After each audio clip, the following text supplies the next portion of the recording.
Hi, my name is Jennifer Weaver, and I'm a psychotherapist and practice owner of Weaver and Associates, which is a psychotherapy practice in McLean for children, adolescents, and young adults.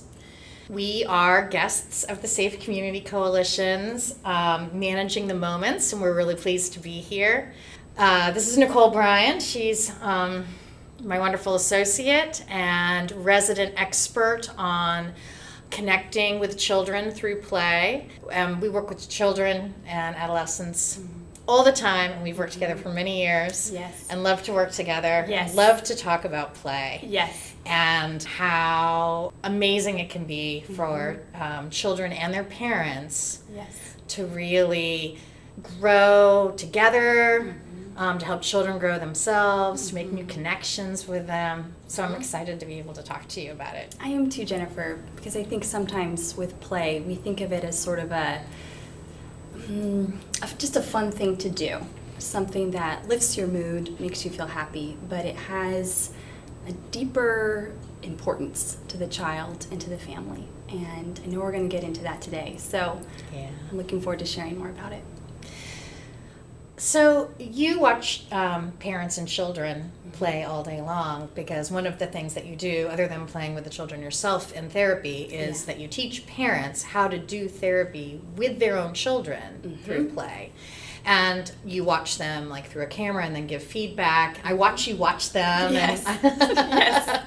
and see them come in and out and see their faces. Yes. Yes. I'm just wondering what it feels like, or what it's like for you to watch these interactions and then connect with the parents afterwards about it. It's such a rewarding process to see, because many parents come in and they want what is best for their child. They want to connect with the child. They want their child to feel better with them or with other people. But sometimes you come in as a parent and you feel kind of helpless, or you feel you're not doing a good job, or you're not doing the right thing. And so what I see is this confidence that grows for the parents to realize that they are part of the solution. My focus is they're not the problem. They are a powerful resource for the child. And we tap into that. Yeah. And they become change agents. Oh, that's so nice. This has been a difficult time during this pandemic, and we all have a lot of feelings that we're processing or trying to cope with or manage, and children obviously are too, as well as their parents. Can you tell us a little bit about how you see using play as a way for children to be able to cope with some difficult feelings, maybe some complicated things? Yes. Yeah, so I think one of the most effective ways to do that is through a kind of play that we call non-directive play. So when you think of play, you might think of, being outside with a child on a swing, playing a game together. You have more to say at those times. You have more that you might direct at those times too, showing them how to do things, explaining things. But what we've found is the most effective way to give space for the child to express what they need to is to not interfere with that expression. So I teach parents how to play non-directively. And you might set up a special time to do this, a special place to do this, and invite the child to come into this space with you. And it feels different for the parent and the child, this special time, separate from when they might be on the playground or playing a board game. It feels quite different, because there are some specific things that you don't do in this time that you might do at other times. So some of the things that we don't do is we don't ask questions.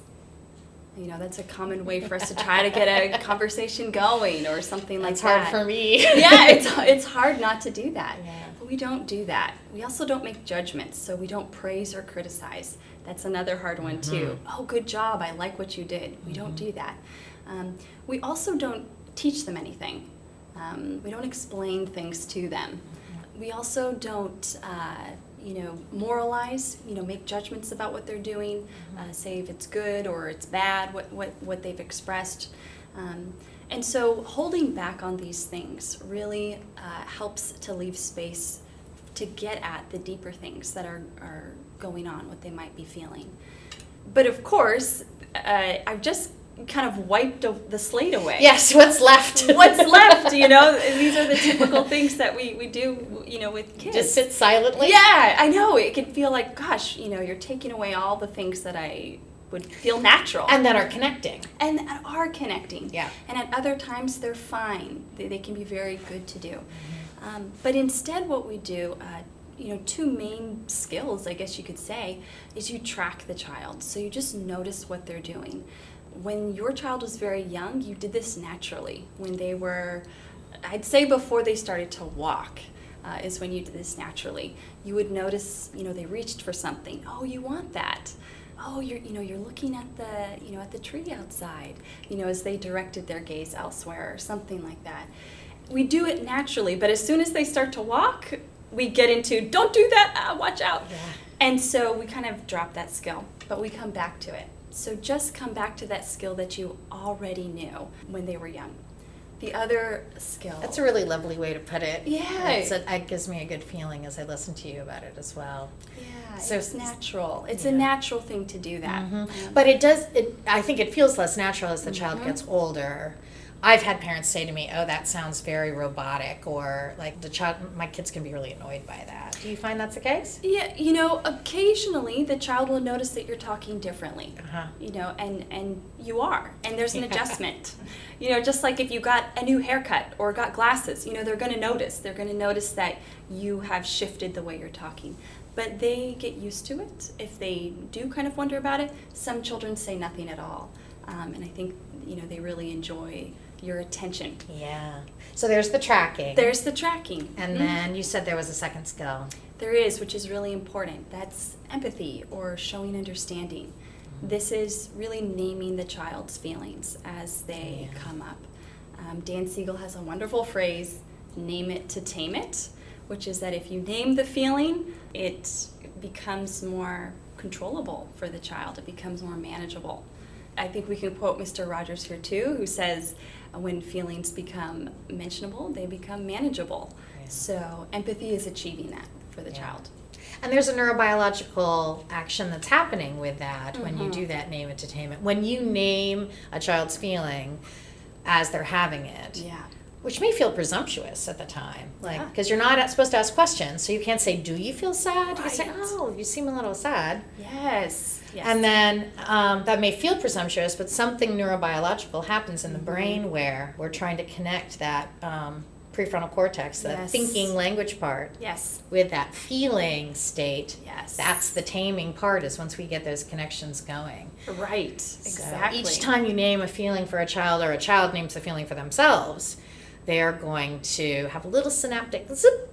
And then each time you do it, it gets a little stronger. They're more, they become myelinated and very smooth. And that's that control that children are able to develop. So when I think about children and feelings and play, it makes me think of my middle child who, when he was in the middle of potty training, so 2 or 3, it's probably more like 3, was playing with some little miniatures in my office one day. And in a way I thought I wasn't really paying attention, like he seemed a little young to be communicating that way. And then I noticed that he had laid out 3 little items, and one was a little toilet from a dollhouse, and then there was a little bridge, and then there was a little skateboard.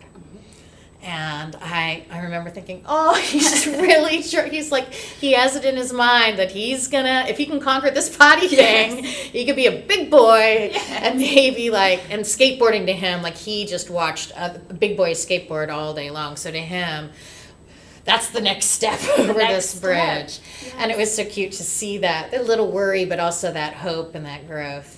That's such a good example, because you could see he was feeling all these things about it, but he didn't yet have the language to sit down with you and say, "Mom, you know, I'd really like to be able to do this." Yeah. And this potty training thing is hard, man. It's hard, man, you know. I know what my goals are. Yes, right. He couldn't do that, and that's just part of brain development. They don't have all those language skills yet.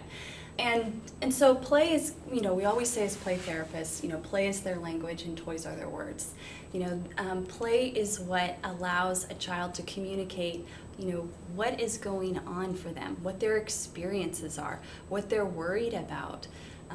what they hope to be. If you can liken it, as you're playing with the child in this non-directive way, think about it as a conversation where they're the expressor and you're the very good listener. You could see what was, happening for him.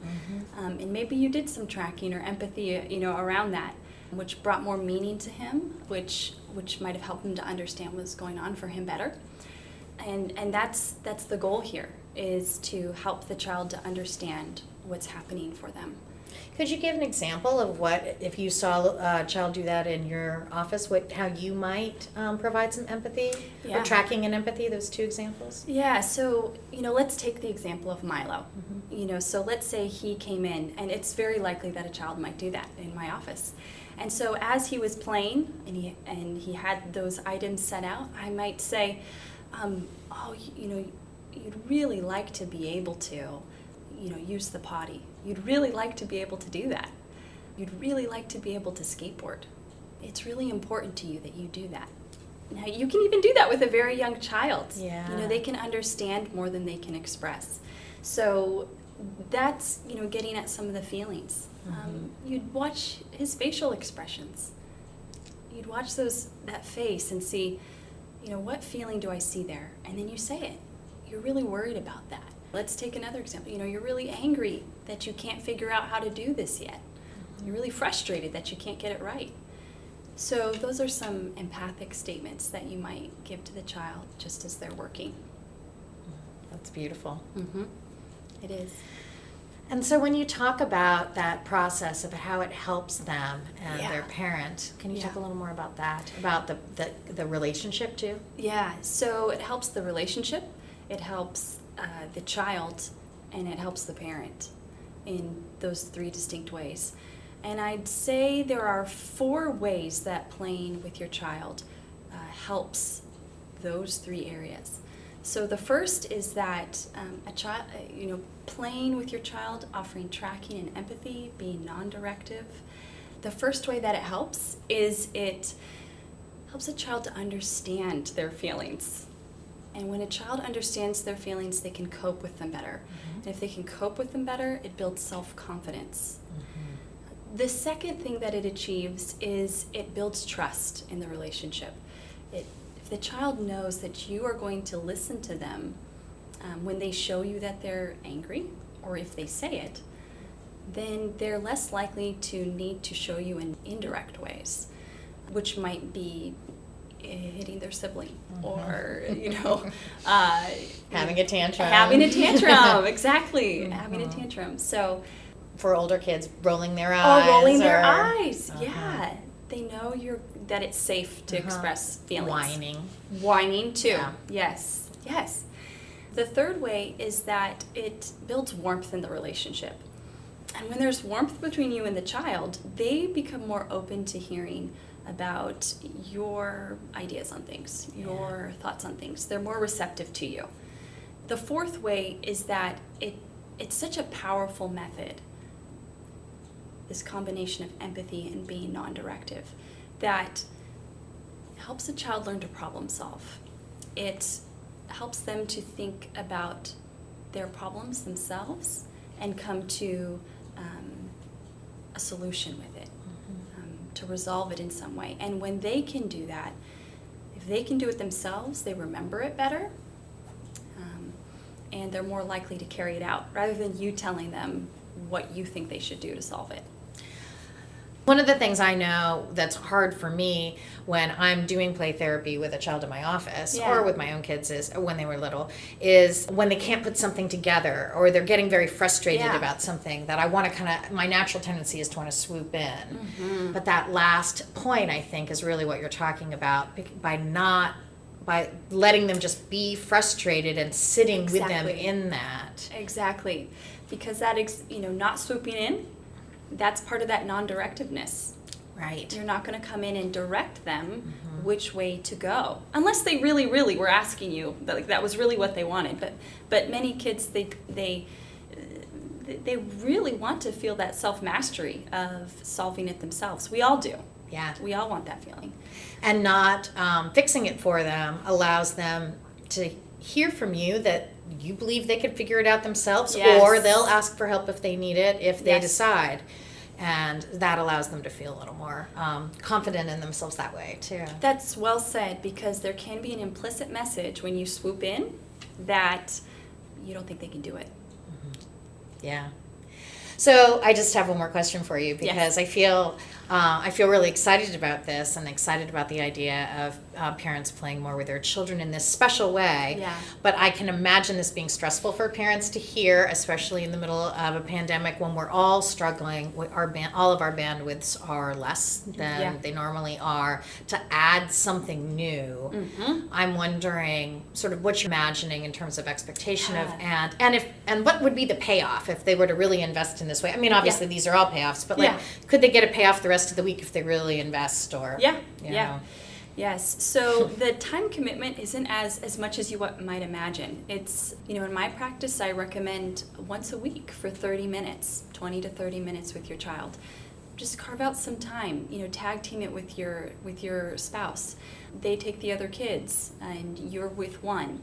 And then you just take them to a particular room and, let them know that this is their time, your time together. So the payoff to this is that, get a more well-regulated child. I think that the way you could think about this is, let's say that you've got some feelings, with your partner. Throughout the week you're not getting the chance to talk about them, and let's say you just never get the chance to talk about them. What are you going to do? You're going to probably nag more. You're going to be more irritable. You might try to get their attention in not so productive ways. It's the same between a parent and child.